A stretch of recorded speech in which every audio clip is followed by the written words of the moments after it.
Hi, my name is Jimmy Williams with NFL Draft Diamonds, and I have yet another diamond in the rough for you guys to meet today. I have Duro Ajayi. He is an offensive lineman out of the College of New Jersey. Nice to have you on, sir. How you doing? Doing well, man. Great to have you. We're looking at a guy here who I think a lot of people really need to get a chance to meet. Um, just taking it at the surface, we're looking at a pretty big guy. In my notes, long arms, 34.5 inches, 80 plus wingspan, and an all conference athlete several times over there for TCNJ. So, great resume for prospects. Duro, if you don't mind, just kind of introduce yourself and tell us where you're from and start us out a little bit in this. How you doing? I am Duro, Duro Ajayi. I am from Warren County, Washington Township. Went to high school at Warren Hills. Um, it really made me really want to go into sciences, computer science, engineering, physics. So I gravitated a lot towards college New Jersey. Best decision I ever made for being a scientist for myself. Cool. Interesting when you talk about science because I think a lot of really football players in general just don't go that route, but certainly very interesting. Um, do want to go back to your early days as a football player, if you don't mind. How long have you played the game of football? I started late. I actually started playing freshman year of high school. So I it took me a while to, you know what my assignment was. And in general, it took me having to relate football with something else in order to be good at it. Well, hey, Um, I mean, obviously you have yourself in a position where, at least now, you've put together a great resume, and you are a player that people really need to get a chance to know. Obviously, that's part of the reason why I'm talking to you. Let's go back to Warren Hills, your days there in high school. I have in my notes that you also did some wrestling, and you were a thrower in track and field. Talk to me for just a little bit about you as an athlete way back in the day in high school. yeah, I I fell in love with just understanding the true mechanics of whatever game I was in, you know, whether it was getting the arc to a perfect 45-degree angle when throwing a disc, or just getting the toss just right on a mat. Like I'd always just want to do it as efficiently as possible. That was like how I saw it, just how to do it in record time. Gotcha. So just kind of executing things with the utmost precision. I completely understand that. And certainly as a person who is performing those sports, you need to be, because if you're not, you could injure yourself or just not be very efficient at all and not do very well in those sports. But certainly did very well for yourself. One of the notes that I was able to pull up, you know, fairly respectable discus throw of 160 feet, which is pretty okay. I mean, we're not talking Olympics or anything, but that's not bad, right? Um, but as a high school athlete, pretty good. Um, little different sports there. You could have gone maybe wrestling or even some track and field at the next level, but decided to pursue football instead of those other two sports. And so I guess the big question is why? What about the game of football do you love the most? It you There's never really a time where you have that many brothers. You're like just the locker room talk and you having to just go from class to lift with like 50, maybe 100 guys. That in and of itself is a brotherhood that you can't replicate. With wrestling, it was similar because you would just have one guy that was similarly to your size, so you always talk to that person. Track, you would have multiple people, but they were all from very different walks of life. But with football, you get the mix of both. Someone is very similar to you, but there's just a mass of them. So that's why I did it actually. I'm just a people person and it was a people sport. So Yeah, and at least in my own personal experience as to what I've observed, I mean, those other sports, they're not team sports. I mean, they are in a way, But it's a little different. It's a little different because it's you against whatever that is. It's either you against uh, the whatever you're throwing, you against gravity, right? Or it's you against your opponent there on the mat as a wrestler. So, but yeah, obviously great team sport. Obviously this game of football. So you end up at TCNJ. You talked there for a little bit as to the reason why you got there instead of perhaps some other school, and that being really their science department. And I don't know if perhaps when you were coming out during that whole recruiting phase, if there were any other potential landing spots for you. So, how was recruiting for you overall? Was that ever a question? Yeah, right. Out of high school, I actually wasn't much of a starter until junior year because of my size. It was a great advantage for me, but it was also one of my weaknesses in high school. Over time, I actually got a few offers um from Norwich, um, maybe F&M, but one thing that happened was there were some schools that either didn't offer me engineering, or if I did go, I wouldn't be able to pursue engineering as I was playing football. Hmm. And that was huge for me. It was huge for me. Well, I So mean, hey, that's completely a fair thing, for you. I mean, certainly if you wanted to pursue a certain level of academia, it can be difficult at times to kind of uh, marry things up the way that they really need to. So, certainly a great fit for you. I mean, I feel like that really was the perfect spot for you. So, um, talk about TCNJ for maybe people that aren't as familiar with it. Why is it such a special place for you? it's special for me because of like just people I've met. The people that I enjoy mainly are just like it's it's just great. Um, most times, um, I'm in the library and there's people who could be an athlete, could be someone who is very invested in sciences. You never really see someone who's a one-trick pony at the College of New Jersey. Um, it's a school where, like, I don't know, you're the version of yourself that you were there before. It's always cultivated to the highest ability. Like that person that you were coming in is going to be given like a better idea of what it means to be the smartest version of themselves, really, you know? Gotcha. So, definitely kind of, I guess, feeding off of your strengths, I guess, perhaps, I don't know, but um, certainly giving you opportunities in a lot of different avenues there. Obviously academics as well as sports. And again, really establishing yourself there as a fixture on the offensive line there for TCNJ. So, talk about your overall experience on that offensive line, if you don't mind. Well, mainly.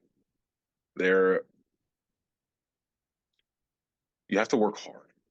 You have to work hard to be somebody in the NJAC. You have to work hard to be someone who is good at the D3 level. Um, you are given a very short amount of time to be as good as you can be. Um, you know, on the offensive line, there are some guys who come in who are somewhat undersized. There's some guys who come in that are a little bit slower, but like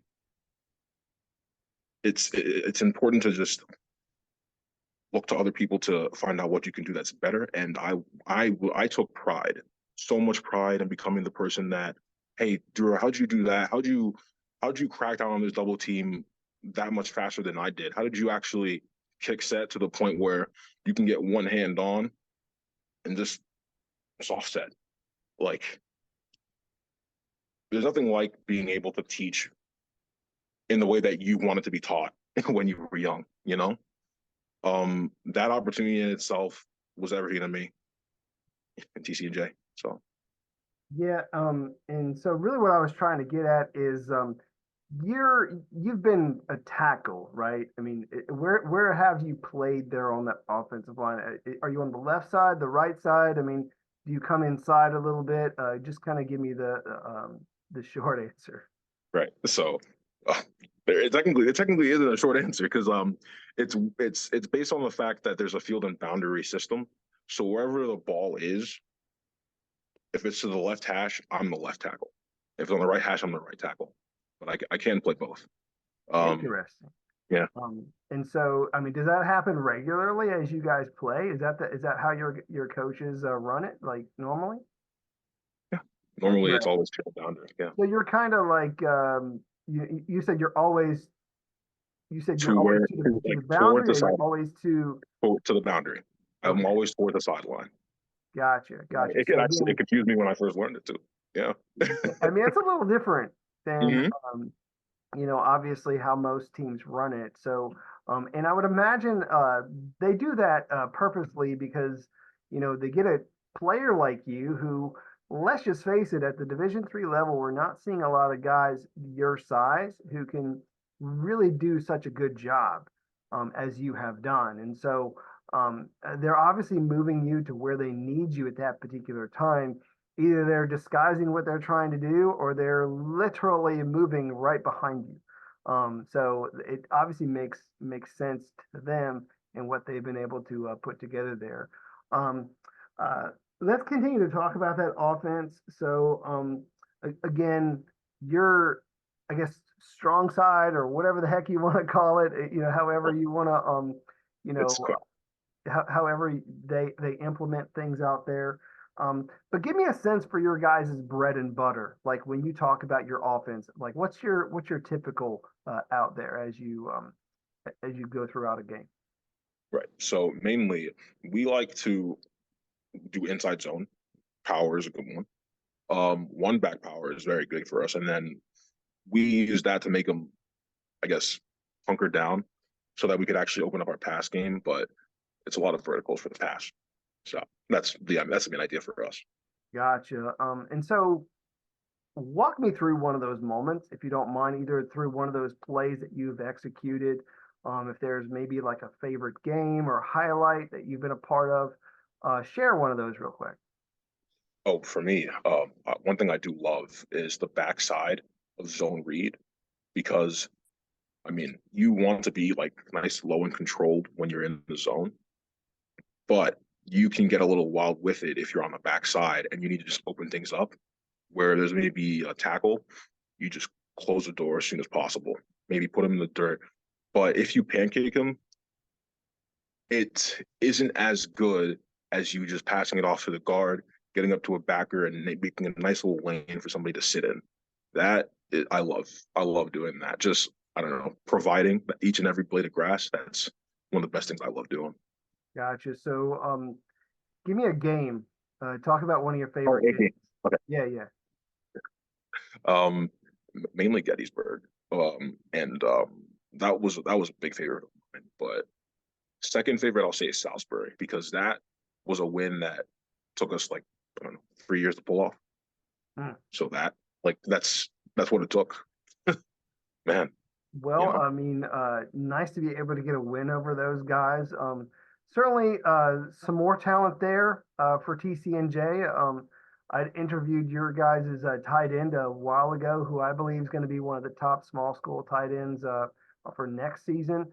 Anyone else there at TCNJ that we need to look forward to in the coming seasons?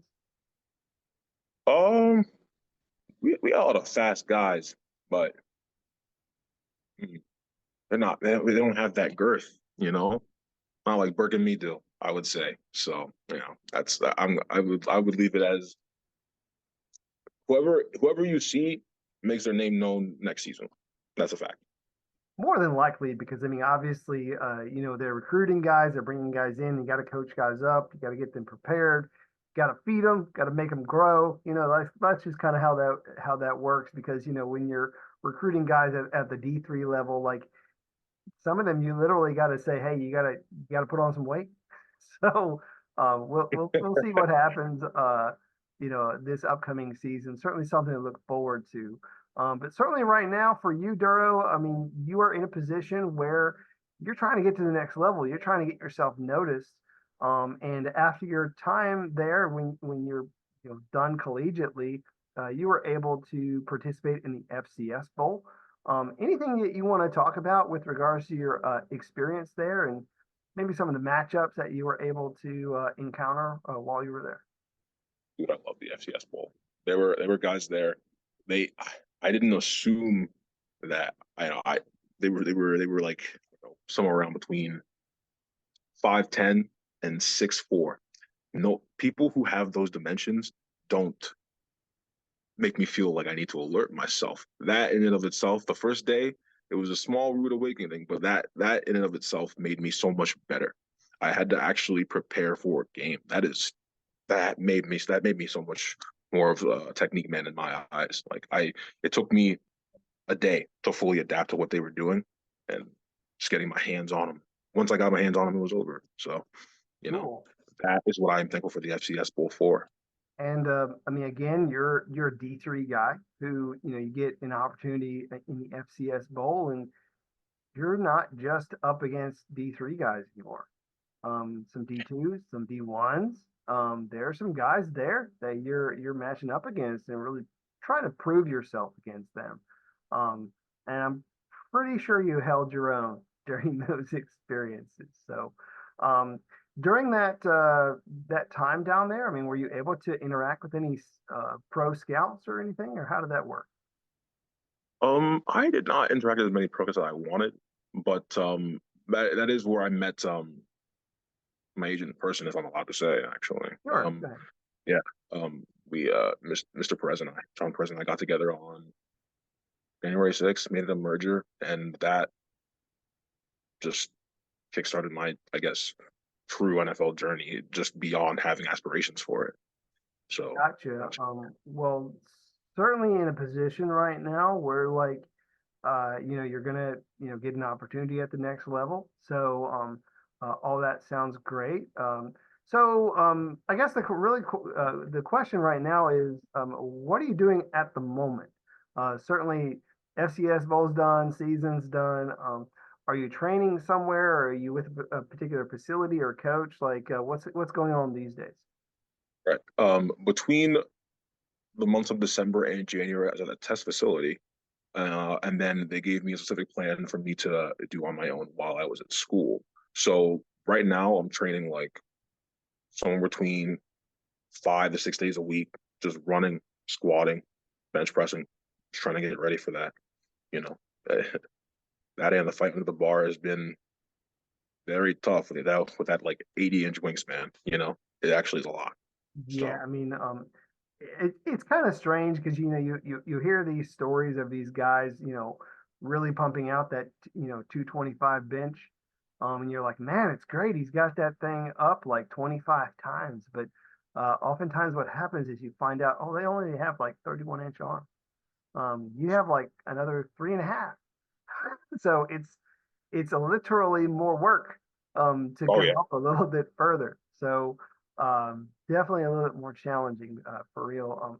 Again, you had mentioned the test facility there in New Jersey, which I've heard great things about. They do a great job of coaching up their guys and getting them ready. Nice to hear that you had an opportunity there. But I think you're also still in school, right? I mean, what's happening there? Oh, right now I just have two more courses. One is meteorology and the other is advanced laboratory. Advanced lab doesn't give me that much homework, but meteorology does. So I'm in class not more than like 6 hours a week, and then after that, there's like 6 hours a week to do. So, you So, know, kind of along those lines, man. I mean, you've got a fairly advanced degree. More, and I only say that because I don't think that there's a lot of football players that, go the route that you do.